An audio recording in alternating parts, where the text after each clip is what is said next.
Ngaji ini ngaji bener-bener ngaji ini bikin nervous narasumbernya.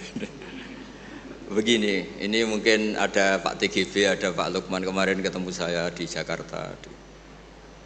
Orang tuh kalau ingin pinter, ini anak-anak di PPAI ini, syaratnya itu kalau ngajar itu gurunya ikut, muridnya ya ikut.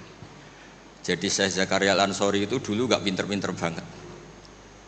Gak pinter-pinter banget, sampai dapat gelar Syekhul Islam. Karena dia itu trauma, gurunya itu namanya Ibnu Hajar Al-Asqalani itu kerennya minta ampun. Kalau melihat santri goblok itu marah betul. Kalau sekarang punya santri goblok kadang seneng karena gak nyaingi kiainya. Itu kalau ada anak UII terus dapat gelar apa di Harvard, yang bingung Pak Rektor, saya aja ada sampai kayak gitu. Punya murid itu pinter sekali, namanya Ibnu Hajar Al-Haytami. Makanya kata saya Zakaria ini, saya kalau mau ngaji ya bingung karena guru saya itu kerennya minta ampun. Kalau mau ngajar ya bingung karena murid saya ini pinter, ditipu gak bisa. Ternyata itu bikin pinter. Ya saya sekarang di sini mau ngomong seenaknya itu ada Prof Kures, ada Dr. TGB itu kan kayak tukang koreksi, jadi repot nanti kalau salah. Terus yang ngaji-ngaji di sini itu juga lebih pinter lagi. Pokoknya mintanya itu masuk surga lewat arahnya Gus Pak. Bikin arahan masuk surga itu kan ya tidak gampang. Tapi saya pastikan delalah Nabi hanya ngendikan mangqala la ilaha illallah dakhalal jannah. Saya sering komplain ya sama beberapa orang-orang soleh. Saya komplain betul, bukan komplain nanti komplain betul. Dia itu ngijazahi saya wiridan la ilaha illallah panjang terus ruwet. Terus saya nggak hafal-hafal, saya dimarahin. Gus kamu itu cerdas kalau ini kok udah hafal-hafal. Memang saya sengaja tidak saya hafalkan gitu. Yang ada tambahan-tambahannya itu Pak Kures. Banyak tanya. Kenapa? Nanti ke rumah saya, nanti tak kasih tahu. Tak kasih tahu itu si orang soleh ini nangis tobat. Padahal soleh loh.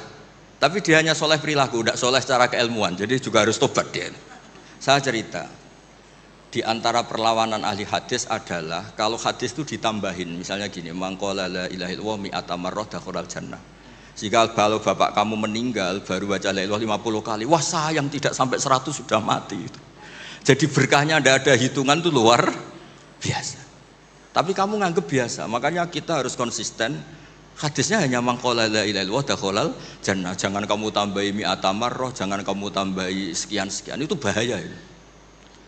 Sehingga ketika ada hadis mangkana akhiru kalamihi la ilaha illallah ditambahi akhir, orang yang akhir kalamnya la ilaha illallah dakhalal jannah, yang di akhir kata-katanya itu la ilaha illallah, perkataannya itu.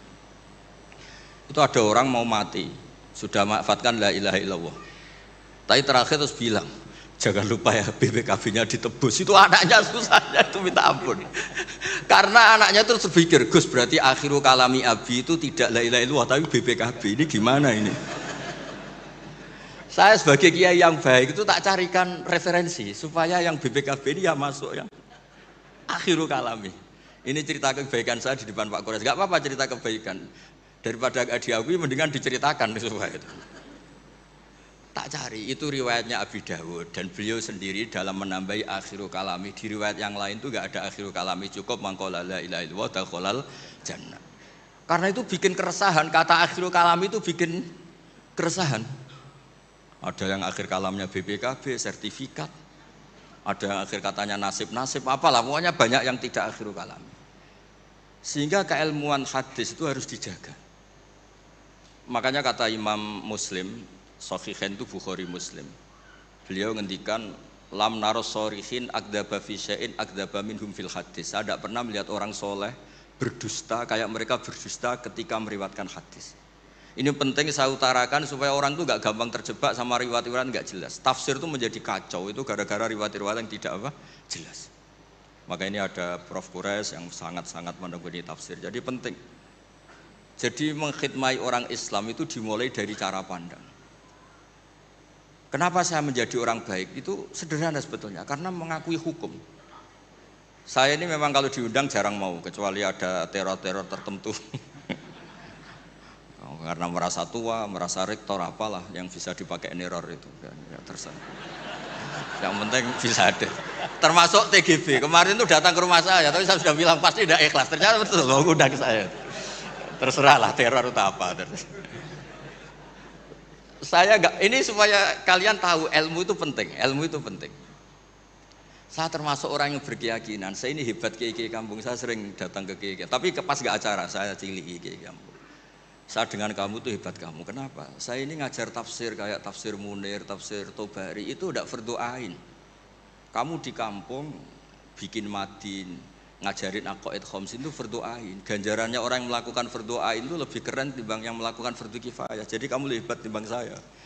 Dia tawadhu, tapi memang bisa saya gitu enggak, tetap lebih hebat. Ini penting supaya ada penghormatan kita pada kiai-kiai kampung, kan yang dilakukan itu selalu fardu ain. Makanya saya tuh pernah suatu saat berpikir, kenapa ada hadis orang miskin tuh masuk surga lebih dulu 500 tahun ketimbang orang kaya. Dulu saya janggal. Ternyata kalau orang miskin tuh komunitasnya itu utang beras, jadi urusan nyawa. Jadi sekali menolong temannya itu urusan nyawa, karena sesama miskin tuh pinjemnya urusan nyawa, beras. Minta anterin ke rumah sakit pas sekarat. Kalau orang kaya itu nganterin rumah sakit karena mau ke salon, penyakit kulit, kan nggak penting-penting gitu. Sehingga surganya agak lambat karena yang dilakukan selalu nggak penting. Kalau orang miskin yang dilakukan selalu apa? Penting. Tapi masalahnya zaman akhir orang miskin banyak melakukan yang tidak penting, itu masalah itu. Itu nggak sesuai rencana Nabi. Inginnya Nabi itu kalau sudah miskin ya selalu apa?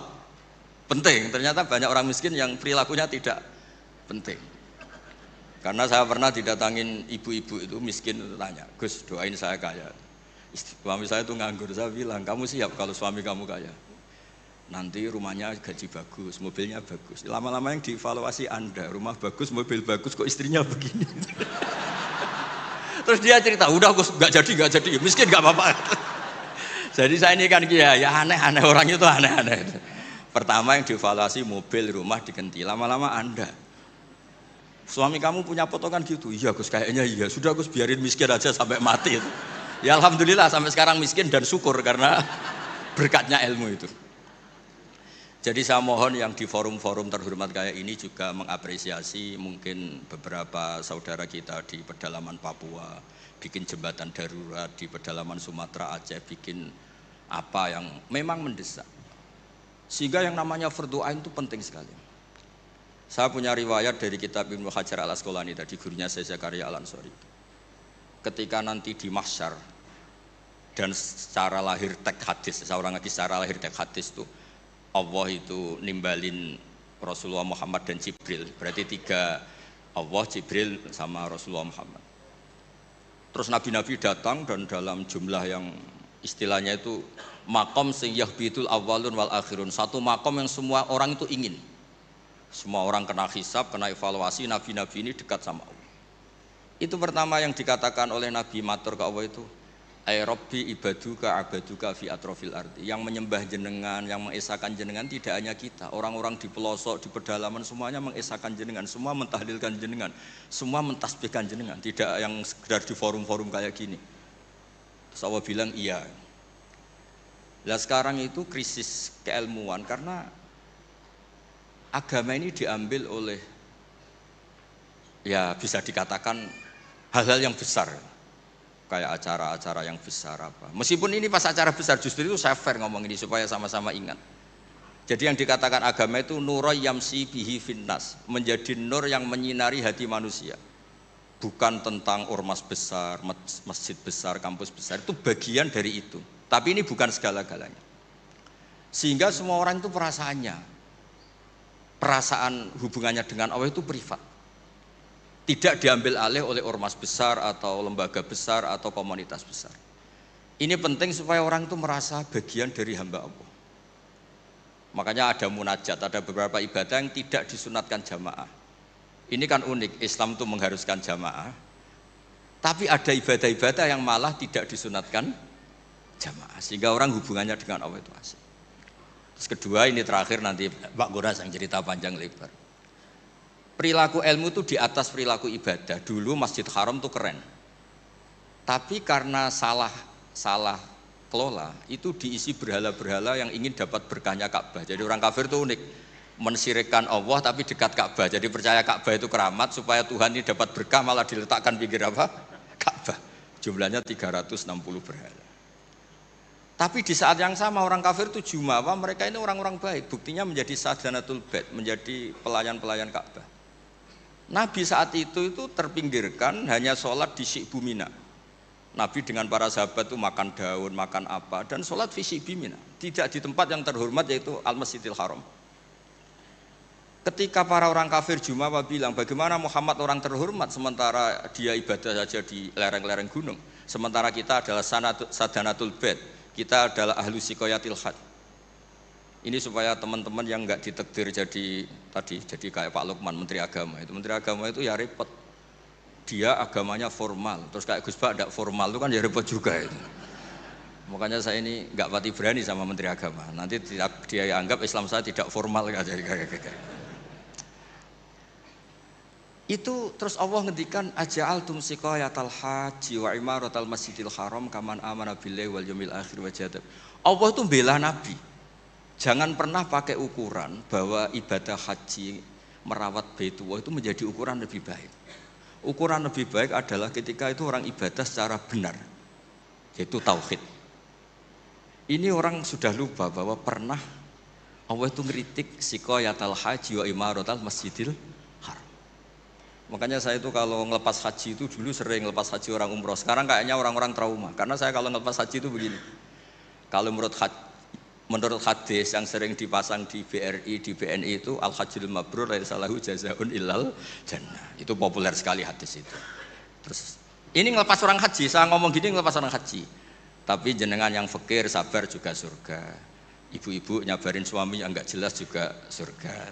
Suami-suami yang nyabarin cerewetnya istri juga surga. Orang ingin haji enggak kesampaian tapi enggak ngomel-ngomel sama Allah juga surga. Kayaknya yang punya rumah itu kayak kecewa itu.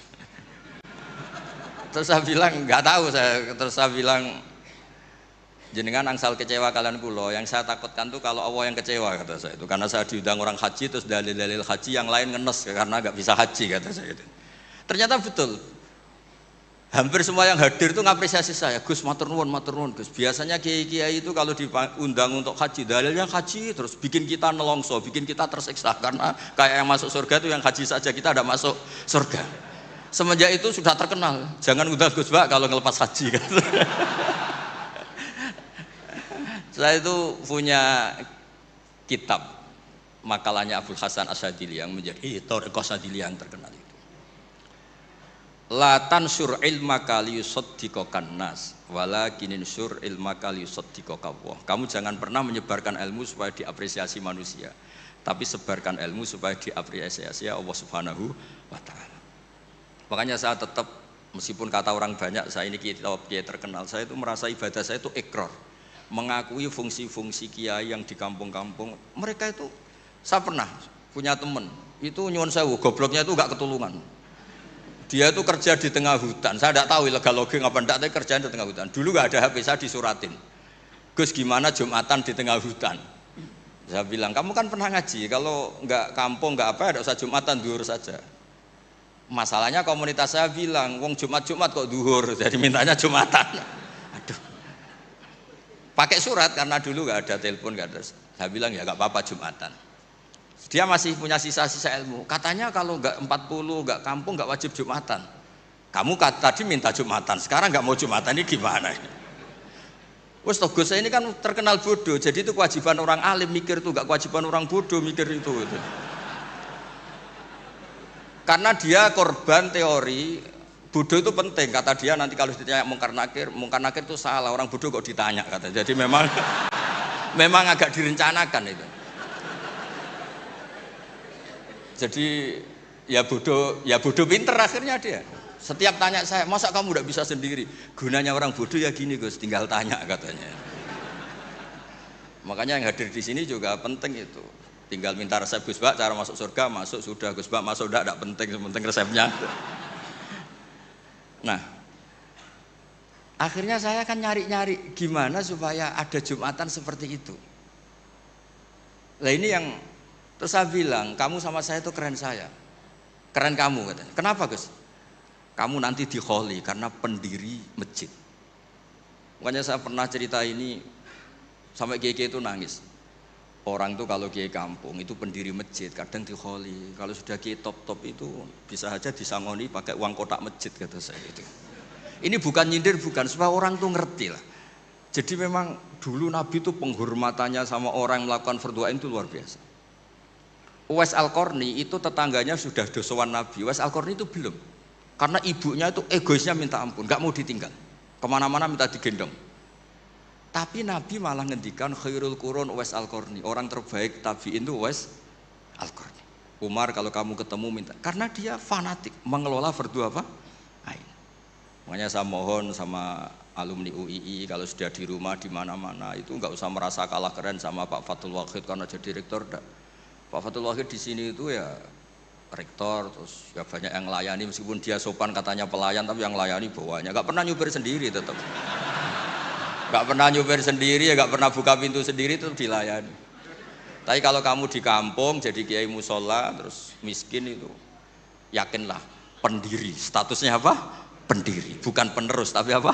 Pendiri. Pak Fathul Wahid hanya apa? Penerus. Itu lah kacaunya kiai kampung setelah tak kasih tahu gitu, memang bener-bener sama saya terus nggak sopan. Waduh. Ya tapi saya ikhlas lah atas nama ilmu. Bener-bener nggak sopan. Waduh ini ya. Sopannya itu pendak kalau dia iskal hukum karena sinaune serius saya tanya, Gus ini hukumnya gimana? Akhirnya sopan lagi. Dia nggak bisa, ilmunya nggak cukup untuk menjawab. Ya tapi apapun itu yang namanya ngaji itu pengakuan ikrar ya. Jadi penting. Makanya kan diantara hebatnya Rasulullah SAW itu kata Imam Ghazali, nggak ada pemimpin justru kena khitab wakhfid janahaka liman ittaba'aka minal mu'minin. Muhammad, kamu harus merendahkan diri kamu liman ittaba'aka, sama orang yang ikut kamu, sama santri kamu, sama orang yang percaya sama kamu. Kayak apa Allah mendidik kekasihnya. Jadi yang disuruh sopan malah nabinya. Jadi kalau andekan di era modern Pak Fathul Wahid yang sopan sama mahasiswa itu yang penopang kampus. Kayak apa? Makanya kata Imam Ghazali, andekan mental ta'azzus atau takabur, andekan keangkuhan itu hal yang baik. Lama amarallahu ta'ala habibahu biqauli ta'ala wakhfid janahaka limanit taba'aka minal mu'minin. Nah tentang visi ya, visi itu gampangnya tadi.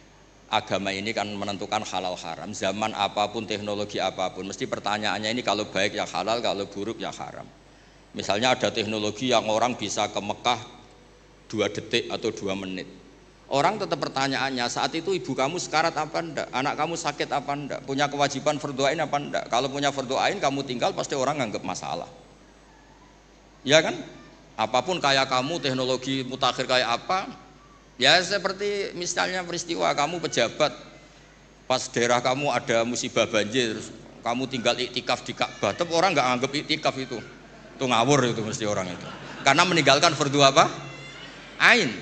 Saya di sini kata orang banyak kan keren, misalnya sama ahli tafsir Quraisy. Tapi misalnya saat ini istri saya sakit atau anak saya sakit, pasti dianggap ngawur itu, karena meninggalkan fardu ain. Jadi fardu ain itu menurut saya segala-galanya. Makanya saya sering ngaji. Di majelis saya itu saya sering cerita, kata Allah dalam hadis qudsi, ma taqarraba ilayya abdi bisyai'in ahabba ilayya mimma aftaradtuhu alaih. Tidak ada ibadah yang paling saya sukai sebagaimana ibadah orang melakukan fardu. Jadi fardu ain ini adalah konstitusi. Berarti orang-orang yang sekarang nyari makan untuk keluarga dan statusnya fardu ain itu lebih keren ketimbang misalnya orang nyari kekayaan untuk rofahiyah, untuk takmilah, untuk penyempurnaan, untuk sekunder. Nah di sini pentingnya peletakan hadis orang miskin itu masuk surga lebih dulu 500 tahun ketimbang orang kaya. Tapi saya bilang ke santri-santri saya, tapi jangan kamu berpikir kalau Bilal itu surganya lebih dulu ketimbang Abu Bakar. Karena Abu Bakar ini jauh punya kebaikan di luar kebaikan sabar sama miskin, yaitu fungsinya menjadi pondasi Islam, yaitu Abu Bakar. Kalau ingin menjadi orang miskin yang cepat masuk surga tadi, semua perilaku Anda adalah fardu ain. Semua perilaku Anda adalah fardu. Itu kan ya berat. Ya jadi saya mohon masalah teknologi, masalah apa, yakinlah sama Islam, pasti hukum tertingginya itu kalau maslahat ya baik, kalau madarat ya haram. Sehingga kamu nggak usah.